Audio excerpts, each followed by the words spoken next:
Men толугу менен жактоочуну колдойм, баардык жактоочуларды. Ошондуктан урматтуу сиздин төрагалык кылуучу баардыгы мыйзам негизинде болуш керек. Сөзсүз күндөр өтөт. Баардыгы мыйзам негизинде жооп берүүгө туура келет. Ошондуктан баардыгы мыйзам негизинде сизден талап кылам. Урматтуу төрагалык кылуучу, менин кошумча айта турган сөзүм бар. Биринчиден мына эки жактоочубуз Замир Жошуновдун келтирген жүйөсү абдан жүйөлүү деп эсептейм. 12 октябрдан 11 октябрдан 14 октябрга чейин Кыргызстан тарыхында бурулгус чоң нерселер чечилген. Бул биринчиден 11 октябрда мени жеке сот процесс башталсын, мен баардыгын айтып берем. Менден жакшы билген адам жок. Себеби мен баардыгы менен кезигип тургам. 11 октябрда Садыр Жапаров менен, Соронбай Жээнбеков менен баардыгы менен кезигүүлөр болгон. 14 октябрда эмнегедир Соронбай Жээнбеков арыз жазып атат отставкасы боюнча. 12-синен 13 октябрга чейин ал кишиге Текебаев, Колов жана башка үлкөн саясатчылар кирип атат. Ушул чечим сиздин колуңуз менен мына Замир Жошунов көрсөткөндөй 12-синен 12 октябрга чейин болуп атат. Октябрь окуясы боюнча башалмандыкты уюштуруу деп сиздин колуңуз менен чыккан адамдар боюнча сиз да жооп беришиңиз керек да, кайсы бир деңгээлде. Эмне үчүн башка 3 сот жооп берет, сиз жооп бербейсиз? Эмне үчүн биз күнөөсүз, эч айыпсыз абакта жаттык, мисалы мен 10 ай. 10 айдын ичинде сиздин чечимиңиз менен мен чыккан эмесмин. Мен Бишкек шаардык соттун чечими менен чыккан.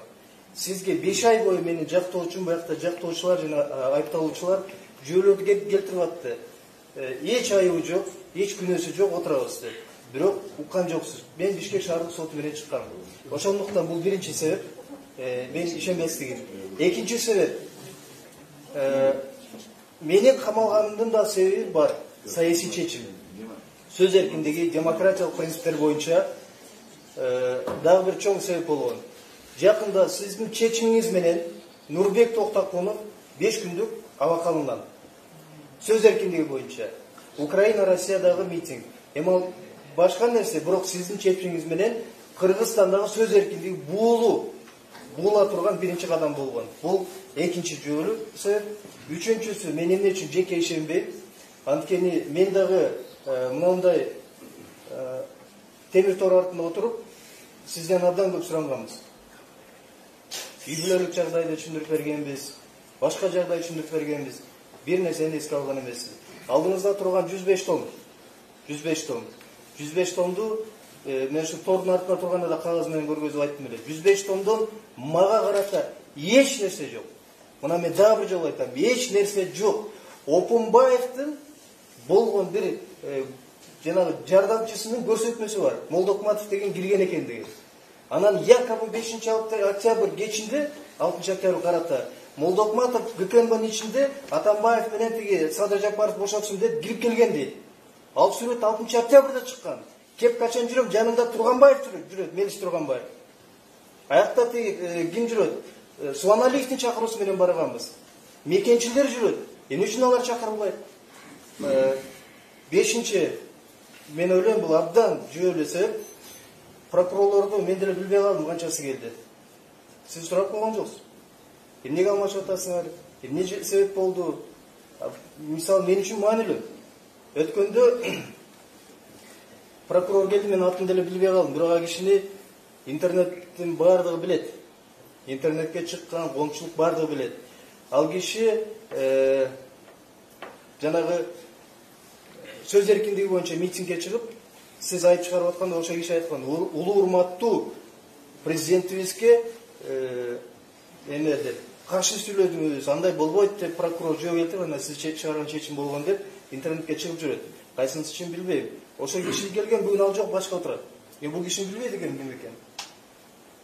Айыпталуучуларды биз, мен мамлекеттик айыптоочуну биз билишибиз керек да, урматтуу төрагалык кылуучу. Сиз сурап койгон жоксуз. Мен соттун курамын жайлаганда, соттун курамын жайладым. Төрагалык кылуучу Сатынкулов, Ночубекова, мамлекеттик айыптоочулар Абдомунова, Осмоналиев деп айттым го. Эмнеге алмашып атышат? Бат-баттанчы. Анткени мындай болду да, урматтуу төрагалык кылуучу. Өткөндө эки биздин прокурор бар эле, тиги эже келди, мен атын билбейт экенмин. А киши мурунку соттук процесстерде именно туура эмес чечимдер чыгарганга ошол киши катышып турат да. именно ошол кишинин сөзү менен анан сотто тура эмес чечимдер чыгат. Мен ошондуктан абдан мындай бир күмөн санап калдым. Анан 6-сы, урматтуу төралык кылуучу, урматтуу жарыянын катышуучулары, бул күндөр өтөт. Бул күндөр өтөт. Бунун баары убактылуу. Баардыгы убактылуу. Урматтуу төралык, сизге дагы бир жолу айткым келет. Bir кезде ушул залдарда 9-10, 3 залды тандайлы деп азыркы президент катышып отурган. Анын ордунда ушундай жактоочулар, тарапташтар ыйлап, анын жакындары кайрылып турушкан. Тиги төралык кылуучу деп. Bir кезде аны актаган Зулусов, бүгүн башкы прокурор. Bir кезде а кишилерди соттогон соттор бүгүн жумушу жок жүрөт. Ал эми Кыргызстанда качан адилеттүүлүк пайда болот? Качан? Качан бирибизди ушинтип жүрө беребиз куугунтуктап?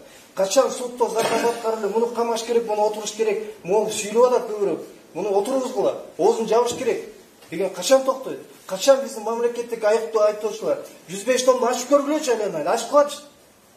Иш жок азыр, эч нерсе жок. Мисалы мен далилдеп берейин. Жок, мен өтүнүч боюнча айтып атам. Эмне үчүн мен ишенбейм? Эмне үчүн ишенбей атам? Анткени айыптоочуларда бир сурап койгон жок да. Ушу тергөө кандай жүрдү? Анан ушулардын составын сиз сурап койбойсуз. Мисалы, по 5 октября саат 8:30 Курсан Асанов, Темирлан Султанбек, Молдокматов кезигип, Молдокматов аянтта сүйлөгөн, элде иш бар агуйду басып алган дейт. Bir жерден көргөзүп бергилечи Молдокматов агуйду басып алганын. Жок, таппайсыңар, бул жумук. Жок дандай. Саат 8:40, 8:30 видео турат, мына материалда турат. Ошол жерден граната жарылып, площадьтан. Эң биринчи качкан Сыймык Жаткеевтер болгон. Канал Кухана генерал. Каякта жүрөт? Эмнеге аны камабайт? Эң биринчи качкан ошо болгон. Эң биринчи провокация кылган ошо болгон.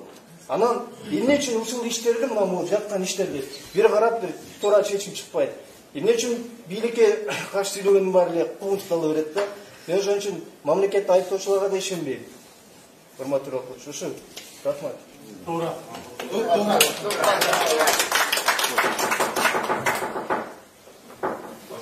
Кошумча бар. Мен кыскача айттым, урматтуу төрагалық кылуучу. Мен процесс башталганда сизден өтө көп өтүнүп кеткенди. Ушул жерде турган айыптоочуларга дагы тилекке каршы бүгүн мына 2-3 жолу өзгөрүп отурат. Сиз тарыхта каласыздар, эгер ушул улуун деланы артка кайтарсаңыз деп, биз акталышыбызды каалабайбыз. Акыйкат чындык болсун деп, азыркы бийликке, азыркы мамлекетке, башчыга чындыкты көрсөтүү үчүн ушу кайсы гана судья болбосун 105 томду артка кайтарып, чындык тергөө болуш керек. Ошондо акыйкаттык келип чыгат. Себеп дегенде эмне үчүн 3-4 адамды камоо менен Кыргызстандын тагдыры чечилбейт. Биз дайыма, мен өзүмдү айта турган болсом, 30 жыл, 35 жыл Кыргызстанда бир гана максатым болгон. Кайсы гана мамлекет башчысы болбосун, Кыргызстанда тынчтык, туруктуулук болсун деп. Эл менен бирге болууну чечкенмин. Азыр дагы ошондон эч качан тайбайм. Сизден мен көптөн көп суранып кетем. Сиз эгерде каласызбы же башка өткөзүп бергенде дагы бул улуун дело кылмыш делону ачып көрсөңүз, ойдан чыгарып токулган жомокта. Бул жерде кимдер отуруш керек? Кашкар, Опунбаев, Салиев, башкалар отуруш керек да? Алар эмне кылып мына Койташ окуясы боюнча, урматтуу төрагалық кылуучу. Койташ окуясы боюнча менин үстүмдө 31 том толду. Бүгүнкү күндө кана Кашкар? Жок, таба албай атат. А менин үй бүлөмдү уулумдан бери бардыгын алып келип отурат. А биз мыйзамга баш ийип отурабыз. Биз чындык акыйкат болуш керек да. Эмне үчүн Кашкарды таппайт? Эмне үчүн сотко алып келбейт? Мына жактоочуларым отурат. Мен айтпайын дедим эле. Бирок чындык чыгат. Акыры келет. Анан урматтуу, мен өтө сыйлайм. Кулушев Курманкулду. Ооба кыйынчылыкта өскөн. Сиздер айтып барыңыздар. 105 томду 5 томун окусун. Бул жерде чындык жазылган. Сотрудниктер айтууда ким басып алганын, ким министр болом дегендеринен бери. Мен өмүрүмдө мына баланы көргөн эмес, мен улум менен тең. Ушка кошуп коюптур мен агуйду басып алды. Бир сүйлөшпөсөм, ооба мен жүргөмүн, ким менен жүргөм? 14 партиянын лидерин көргөмүн. Мен көргөзмөмдө бар бардыгы. Бардыгы лидерлер турган. Men çındıkты elge aytkamын. Men ошондо айткамын. Кашкар коркпой чык, жекеме-жеке сүйлөшөлү деп. Элдерге ок атпагын деп туруп. Мен күндүз айткамын саат 3'te. Эмне жамандык кылганмын? Мен Сооронбай Шариповичке айткамын. Өз убагында чечимди чыгар, бардыгы жакшы болот деген. Эмне күнөө ал? Мына алар жок. Алардын куйруктары бар, бүгүнкү күндө ушуга чейин. Сизден суранып кетем, айтыңыз. Беркемдик судьяга да айтыңыз. Сизден башкасы келсе де ушул көрүнүш болот. Өтө суранам. Сиз адамгерчиликсиз бар, бирок bir принципиалыңызды көргөзүп коюңуз. Возможно, siz 5 gün иштеп кетерсиз. Бирок сизден калган бала чакаңыз өмүр бою кыргыз эл айтып жүрөт. Азыркы кылган билимиңизге да жакшылык болот. Возможно, азыркы мамлекет башчылары муну окуган жок, мен билем.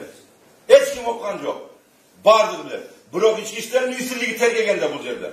Бардык көз боямолук, чыныгы жомокту токуган. Өздөрү да билбейт, угулондолук эмне бар экен. Урматтуу Төрөкулович, кошумча иретинде мына мен жактоочум отурат. ГСУ МВД боюнча арыз берип атат. ГСУ МВД ишти тергеп, түнү менен жапканда 5 октябрда мен майда сурак алынганда мен айткам тергөөчүгө, мени камайсыңар, эртерээк убакыт албай камагыла дегенде мына жактоочум көзүнчө айткан.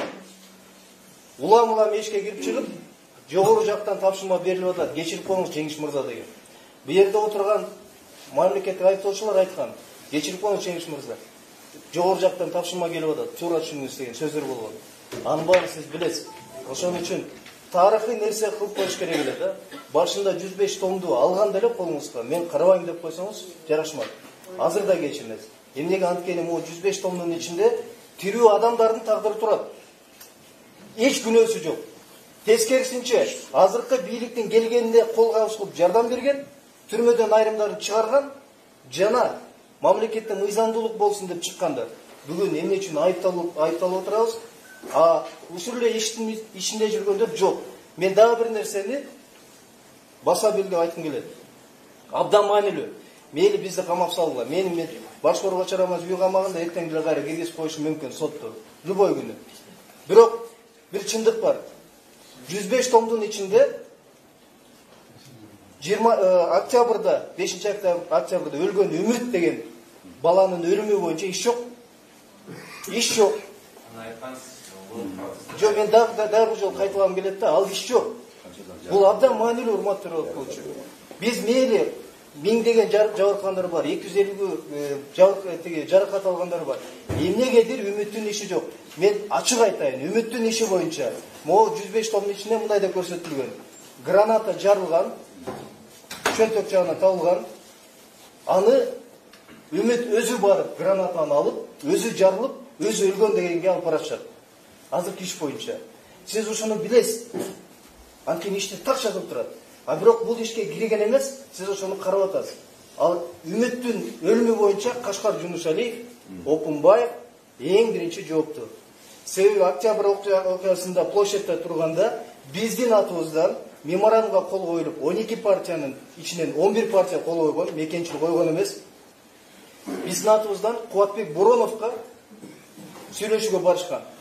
Боронов айттырган, тезирээк кетип калгыла, азыр чабуул башталат деген. Мына ушундай сөз болгон. Эмне үчүн буякта Боронов жок? Ошон үчүн сиз ушунун баарын билесиз. Азыр да кеч эмес. Тарых кайталанат. Мен карабайм, ишти артка жылдыргыла деп койсоңуз, тарых алдында таза болосуз.